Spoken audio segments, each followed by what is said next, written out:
Welcome to তালান্তা chemistry class. আজকের ক্লাসে আমাদের থার্মোডাইনামিক্সের কন্টিনিউয়েশন।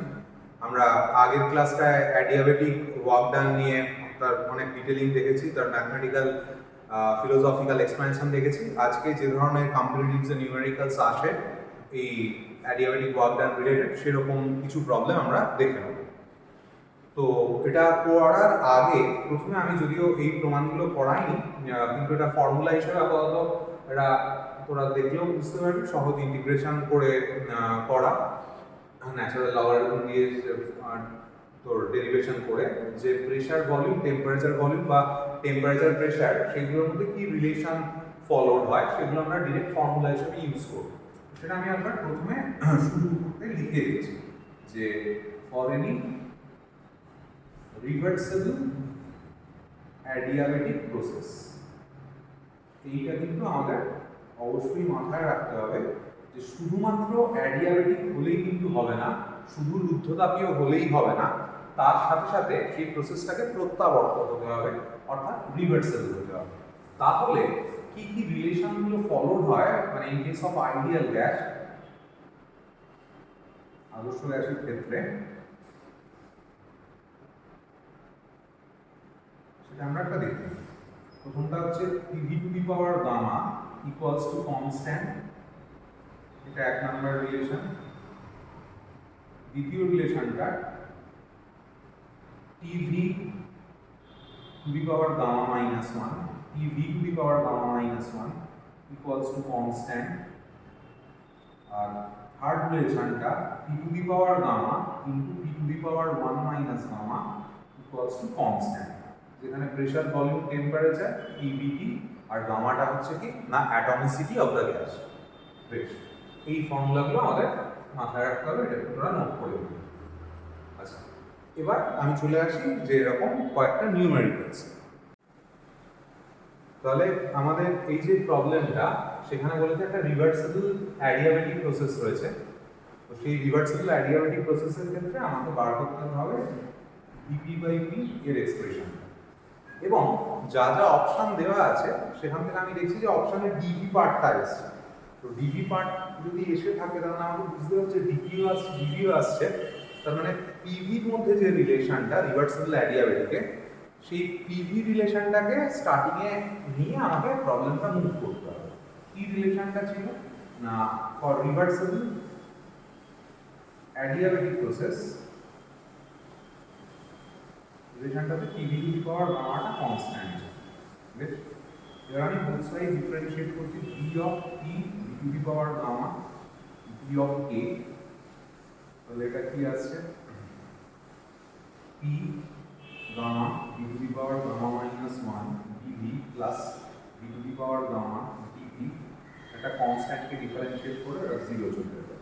বেশ, তাহলে B to the power gamma DV equals to minus e gamma b to the power gamma minus 1 dv।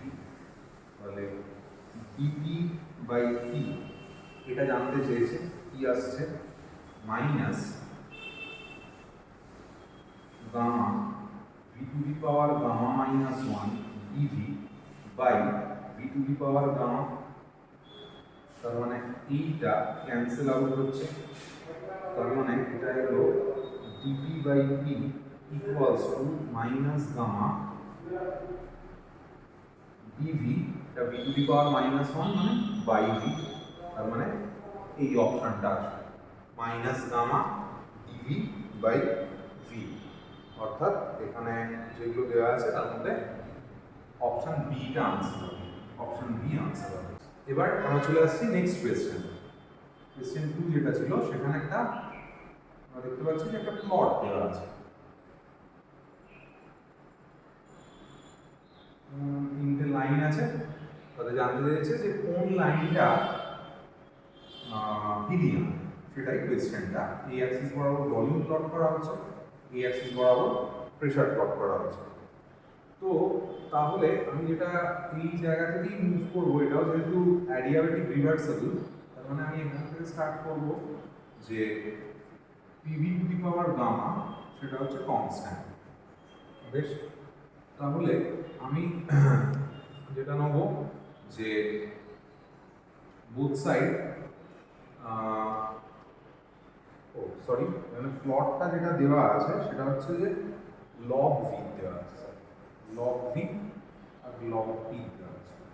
আচ্ছা, এবার বোথ সাইড আমি লগ নিলাম, তাহলে log of P plus gamma log V equals to log A হলো।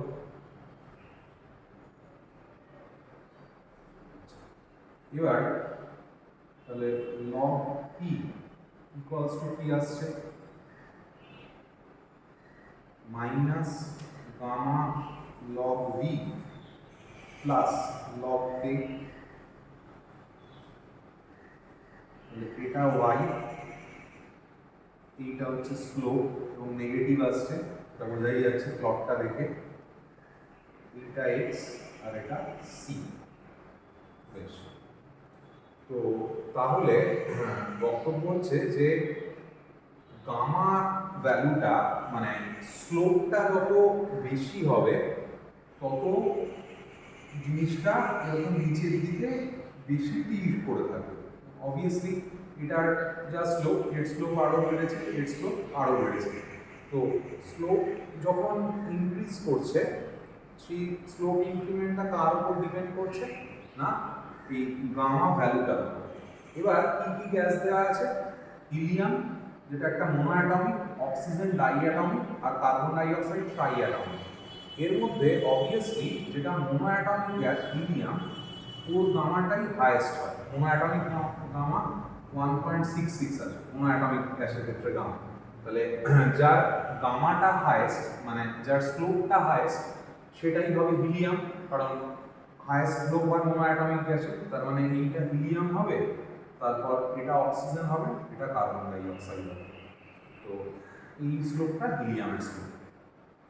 Next আমরা চলে আসছি তার পরের কোয়েশ্চেনটা। তো কোয়েশ্চেনটা মানে পিকচার বেসড কোয়েশ্চেন, তো পুরোটাই ডিটেল দেওয়া আছে, সিস্টেমটা কি কি চেঞ্জ করা হচ্ছে, একটা কনস্ট্যান্ট প্রেশারের এগেনস্টে করা হচ্ছে, তাহলে মানে এটা মাল্টিপল অপশন কারেক্ট, যে কোন কোন স্টেটমেন্টগুলো ঠিক সেটা জানতে চাইছে। এখন যা যা কন্ডিশন বলা আছে সেটা হচ্ছে থার্মালি ইনসুলেটেড ভেসেল বলা আছে, আর ইন্টারনাল প্রেশারটা বলা আছে P1।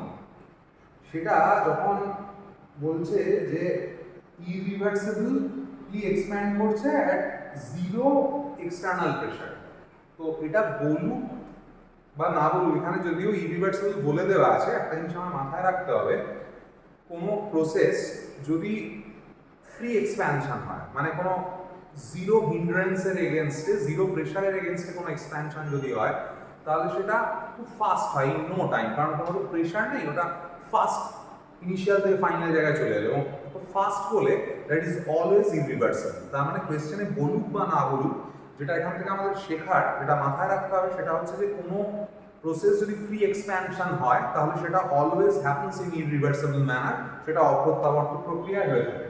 তাহলে এখানে বলে দিয়েছে, তো যেহেতু ইরিভার্সেবল এবং ফ্রি এক্সপ্যানশন হচ্ছে, তাহলে পি এক্সটার্নালটা 0। আচ্ছা, আর বলা আছে যে thermally insulated, zero external pressure. Thermally insulated যখন, তার মানে বুঝতে হবে যেটা অ্যাডিয়াবেটিক কন্ডিশনে আছে, তার মানে কিউ পার্টটা 0। বেশ, আচ্ছা, এবার আর তাহলে আমার ফ্রম ফ্লট ফার্স্ট ল অফ থার্মোডাইনামিক্স থেকে আমি মুভ করব, delta U equals to Q plus W. তাহলে ডেল্টা ইউ ইকুয়ালস টু, এখানে যেহেতু ইনসুলেটেড সেই জন্য এটাও 0, আর ফ্রি এক্সপ্যানশন মানে পি ডেল্টা ভি, তো পি এক্সটার্নালটা যদি 0 হয়ে যায়, মানে minus P external delta V যদি হয়, এটা ফ্রি এক্সপ্যানশন বলে এটা 0, তাহলে ডেল্টা ইউ এর ভ্যালুটা 0 হয়ে যাবে। এবার যেই ডেল্টা ইউটা 0 হলো, আমরা জানি ফর আইডিয়াল গ্যাস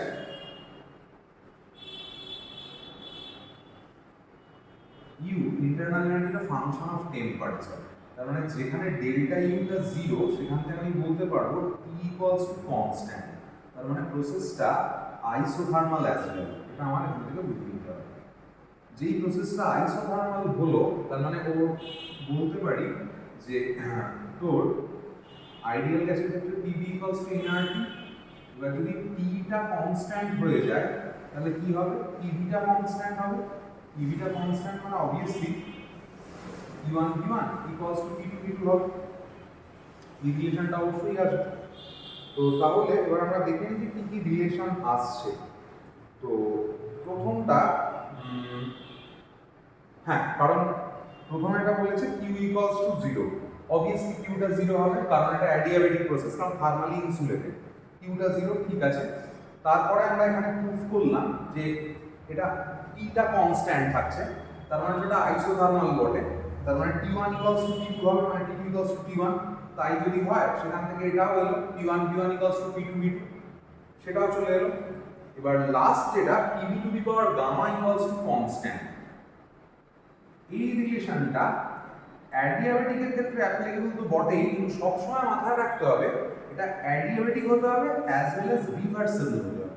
যদি ইররিভার্সেবল হয়, অপ্রত্যাবর্তক হয়, তখন কিন্তু এই ফর্মুলাটা অ্যাপ্লাইড নয়। তো এখানে বলাই আছে ওটা ইউনিভার্সাল, বলা না থাকলেও যেহেতু ওটা জিরো এক্সটার্নাল প্রেসারের এগেনস্টে, তাহলে সেটা ইউনিভার্সাল। তার মানে PV to the power gamma equals to constant, সেইটা এই ক্ষেত্রে অ্যাপ্লিকেবল নয়। তার মানে লাস্ট যে অপশনটা সেটা বাদ দিয়ে প্রথম তিনটে অপশন কিনতেই হবে, লাস্ট অপশনটা শুধু হবে। এবার ফোর্থ প্রবলেমটায় আমরা চলে আসি। তো এখানে দুটো বলেছে আলাদা এক্সপেরিমেন্টের কথা, এবং এই যে দুটো আলাদা এক্সপেরিমেন্ট, সেই দুটো আলাদা এক্সপেরিমেন্টই করা হচ্ছে মানে একটা দুটো ক্ষেত্রেই করা হচ্ছে কি যে অ্যাডিয়াবেটিক প্রসেসে করা হচ্ছে এবং রিভার্সেবল করা হচ্ছে এবং এক্সপ্যানশন করা হচ্ছে। তাহলে সেটা কনস্ট্যান্ট, দুটো গ্যাসের ক্ষেত্রে নিয়ে করা হচ্ছে, একবার মোনোঅ্যাটমিক একবার ডাইঅ্যাটমিক। তো আমি যদি এইভাবে ভাবি জিনিসটাকে, এই বরাবরই আমি ভলিউম প্লট করি, তাহলে এটা যদি প্রেশার, তো যদি এরকম বয়েল স্লট রেসপেক্টেই ভাবি, তাহলে আমরা দেখবো যে যত মানে গামার ভ্যালুটা অ্যাটমিসিটি যত বাড়বে তত মানে স্লোপটা বেশি হবে।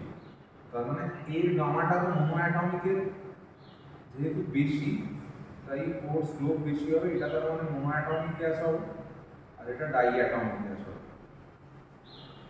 এটা হচ্ছে প্রথম জায়গা। এবার যেহেতু এই পয়েন্টটা আমি ইনিশিয়াল পয়েন্ট ধরেছি, এক্সপ্যানশন হচ্ছে। এবার বক্তব্য হচ্ছে যেহেতু এক্সপ্যানশন, সেটা মানে মোনোঅ্যাটমিক হোক বা ডাইঅ্যাটমিক হোক, যে কোনো ক্ষেত্রেই এক্সপ্যানশন হওয়া মানেই অ্যাডিয়াবেটিক এক্সপ্যানশন, সেটা রিভার্সেবলি হোক। এখানে তো রিভার্সেবল বলা আছে, আলাদা করে করার দরকার নেই। অ্যাডিয়াবেটিক এক্সপ্যানশন হচ্ছে রিভার্সেবল প্রসেসে হচ্ছে। এক্সপ্যানশন হচ্ছে মানে সেখানে আমরা আগেই আজ ডিসকাস করেছি আগের ভিডিওয়ে, যেটা কুলিং। তাহলে ইনিশিয়াল পয়েন্টে যে টেম্পারেচারটা ফাইনাল পয়েন্টে যখন পৌঁছাচ্ছে, এটা যদি এফ ধরি, এটা এফ প্রাইম ধরি, ফাইনাল পয়েন্টে যখন পৌঁছাচ্ছে তখন কিন্তু দুটো টেম্পারেচার ভ্যারি করে যাচ্ছে এবং সেটা কমে যাবে অবভিয়াসলি। তো ফাইনালের টেম্পারেচার যেহেতু কম হবে, তাহলে টিআইটা ইনিশিয়াল টেম্পারেচারটা এটা হাইয়েস্ট হবে। হয়ে গেল। এবার আমি যদি বয়েলস লয়ের প্লটের পার্সপেক্টিভে ভাবি, এই অ্যাক্সিস বরাবর একটা পয়েন্টকে ফিক্স করে নিই, তাহলে এই যে পয়েন্টগুলো এরা ইনক্রিজিং টেম্পারেচার বলে, মানে এটা যদি আমি T2 নিই আর এটা যদি T1 নিই, তাহলে যত উপরের দিকে আছে তত টেম্পারেচারটা বেশি হয়। বয়েলস ল তো এটাই বৈশিষ্ট্যের জায়গা, তার মানে T2 গ্রেটার দ্যান T1 হলো। তার মানে এটা যেহেতু উপরে আছে ডাইঅ্যাটমিক গ্যাসের ক্ষেত্রে, তার মানে ডাইঅ্যাটমিক গ্যাসের যে ফাইনাল টেম্পারেচার সেটা T2, সেটা তার মানে যেহেতু উপরে আছে তার মানে সেটা হায়ার হবে। আর মোনোঅ্যাটমিক গ্যাসের যে ফাইনাল টেম্পারেচার সেটা যেহেতু নিচে থাকছে, তার মানে সেটা লোয়ার হবে। তাহলে ইনিশিয়াল টেম্পারেচারটা তো হাইয়েস্ট থাকবেই, তারপরে কে থাকবে? ইনিশিয়ালের পর থাকবে হচ্ছে ডায়াটমিকে, তারপর হয়ে যাবে মোনোঅ্যাটমিক। এই অপশনটা আসবে, অর্থাৎ সেকেন্ড অপশনটা কারেক্ট।